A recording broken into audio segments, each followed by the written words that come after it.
And according to many of you, we've been asking you when do you think the last time was that Keir Starmer told the truth. One here from somebody who says that the last time he told the truth was when he said that he preferred Davos to the UK. And yeah, I think so. Bill says the last time Keir Starmer told the truth was when he showed his true feelings towards Donald Trump on numerous occasions. We asked the question because I posed the question earlier today about whether this guy has some kind of psychological problem. And we've actually cracked it, because it looks as though he suffers from something called mythomania, which was discovered by our producer Damien behind the glass. He goes, it's a psychological condition apparently characterised by a compulsive and habitual tendency to lie, often with no clear benefit or motive. There you have it, in a nutshell. That's what's wrong with the Prime Minister.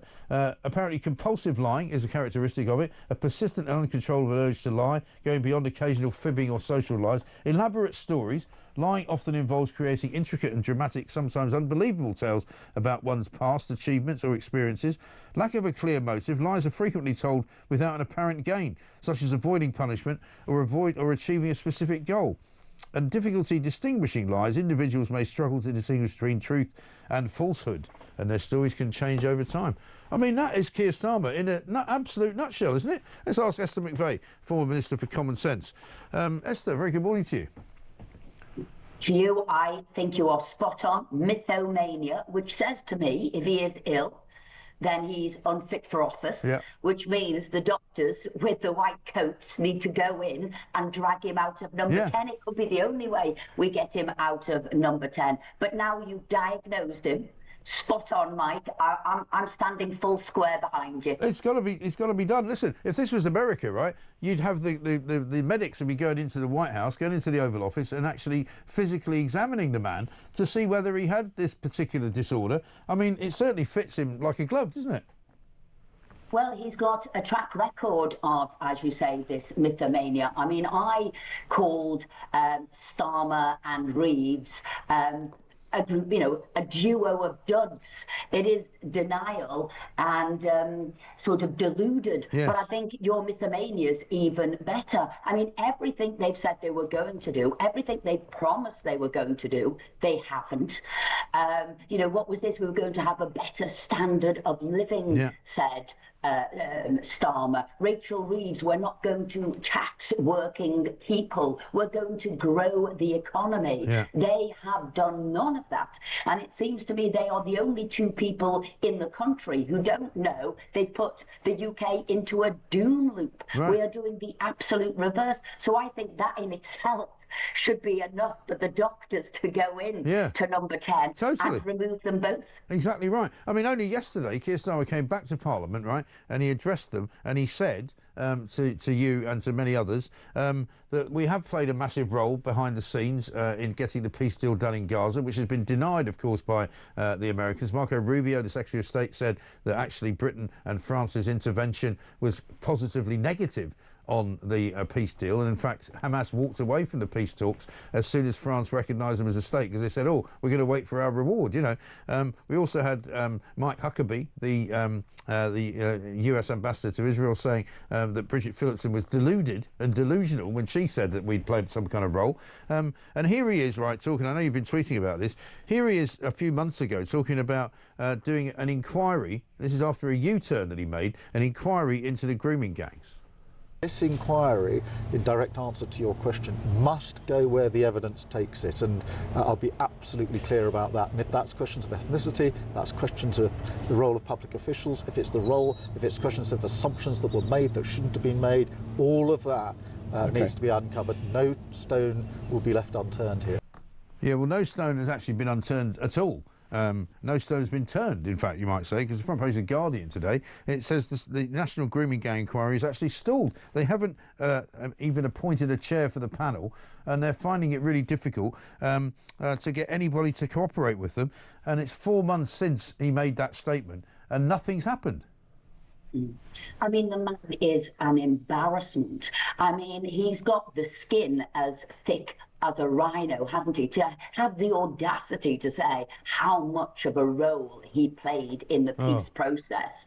Embarrassing. And everybody knows. It's like he thinks we're all as dim as him and Rachel Reeves, and he can say whatever we want, and we're all going to swallow it. So he hasn't done this. He hasn't done the rape gang inquiry. Remember, he never wanted to do the rape gang inquiry. He was forced into it. So those sort of words that he had said there, but there was no action that follows it up. But he's always never there. He's like McCavity's cat, isn't he? He's not there. Whenever Mandelson, he didn't know, he hadn't seen all of the reports. He thought he did, but he hadn't. Lucy Connolly, he hadn't read all the information. The fact that everybody in the country knew this woman had been put behind bars for something she'd put up wrong on on a social media. She knew it, she'd apologise, but the length of the sentence was disproportionate.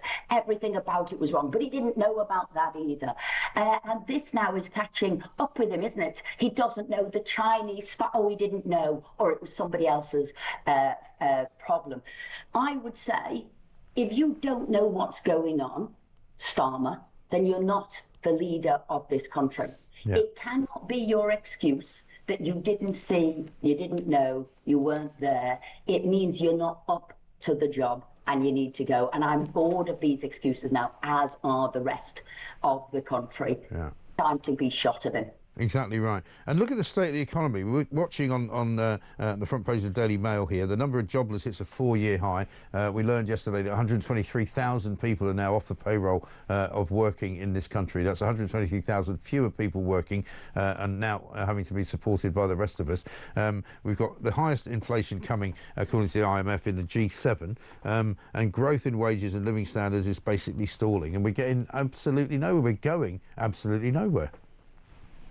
Right, so this woman who says she's economist, Rachel from Accounts, she absolutely isn't. When she increased employees' national insurance contribution, basically a tax on job, I asked her on the floor of the House, when you tax something, what do you expect to happen?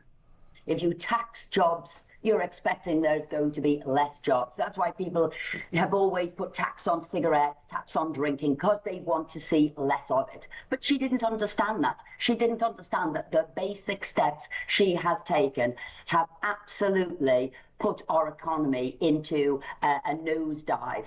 Everything that she has done, she's crushed confidence with business. They're absolutely uncertain, don't know what's going on. These new workers' rights from day one, not only is it the cost, but they're also now don't want to employ people because they don't know what it means. This woman really doesn't have a clue, and we are all paying the price for it. Economists have said, tax people again too much, the Laffer curve. You'll grow your black economy, which is what she's doing, and you'll make sure that people won't employ people. There's just every simple basic step that she does not seem to know what she's doing. The worst thing is, because they have pushed us into a doom loop, they've now got less money. She's going to come back, which she promised she wouldn't. If you remember last budget, £70 billion, the biggest splurge ever, some of it in tax, 40 billion in tax and the rest in borrowing. She said she won't come back. She'd stabilise the economy. My God, she did the exact opposite, and she could be coming back for up to 50 billion at the end of November. I'm afraid she's pushing our economy into the red quicker than anybody could have imagined. Yeah, I mean, it's absolutely hopeless and really, really disappointing for an awful lot of business owners, an awful lot of people who want to see their business growing, who want to employ more people. Really disappointing as well for young people coming out of college, coming out of school, who can't find any jobs in loads of parts of the country because there's nothing going on. Yeah, and the young people have been the hardest hit. And for them, it does scar them for the rest of their life, for the rest of their working life, when you have a bad start like this. And they don't have any clue of what they're going to do either. I know when I was Minister of State for Employment and Secretary of State for Employment, we looked at how would we get people back into a work, what schemes could we do, what incentives could we do for businesses, how could we have it so that we build a relationship, see what extra education, maths, English, whatever it is they'd need, but put them together as a partnership, as a duo, and that rapidly increased youth employment to a point that we were getting 1,000 more people into jobs each and every day. Even if this Labour government looked at what IDS, Ian Duncan Smith, myself and Lord Freud did between 2010 and 2018, at least they'd have an inkling of what to do and they could start on the process, but they're doing the exact opposite. Yeah. They really are. And meanwhile, let's talk about finally Shabana Mahmood. She's on the front page of the Telegraph today saying, we've lost control of our borders. Oh, really? Well, you're the bleeding Home Secretary. Do something about it. And then we learn from the front page of The Sun, we're spending 260 million quid on 2 centres for deportation at Gatwick Airport, which include giving migrants a welfare buddy in case they feel emotionally drained. And also they get taught how to paint if they want to do that. And they get given free games to play, and they get given all kinds of other perks of the job that they shouldn't be getting over and above what people in this country get. It's absolutely extraordinary, right? 260 million quid. They've got a gym there as well where they can work out, and they're also given a free international phone call, access to e-books, newspapers in different languages and religious texts. I mean, why? You wouldn't want to come here if you got all that. I mean, half of us wouldn't mind now giving up our jobs to go and live there. I mean, she knows what is wrong. The pull factor is way too much. People are coming here for a better standard of living just to live in those centres. Yeah. So she needs to get rid of all of those pull factors, which we've said for ages. Like I said, we don't need another meeting about what we're going to do. You could just stop those pull factors straight away. And I don't like this vision now that she wants an international approach. Yes, you've got to do all those things, but that is because she doesn't want to deal with the problems at home. We know the Conservatives have said it, Reform has said it, you've got to come out of the ECHR, you've got to get rid of the Human Rights Act, you've got to renegotiate the Refugee Convention. She's got to take matters into her own hand and not keep saying, oh, Germany can prosecute smugglers, we'll do one in, one out with France. All of this is a nonsense. No. She needs to take matters into our own hand, but they don't want to do this because they are internationalists. They don't want to do this because they were the people with the sign saying refugees welcome here. They've always agreed in open borders, and I'm afraid it must be some painful shock for them to realise everything they've believed all their life is wrong. Absolutely right. Esther, good to see you. Thank you very much indeed. Esther McVey, former Minister for Common Sense, of course.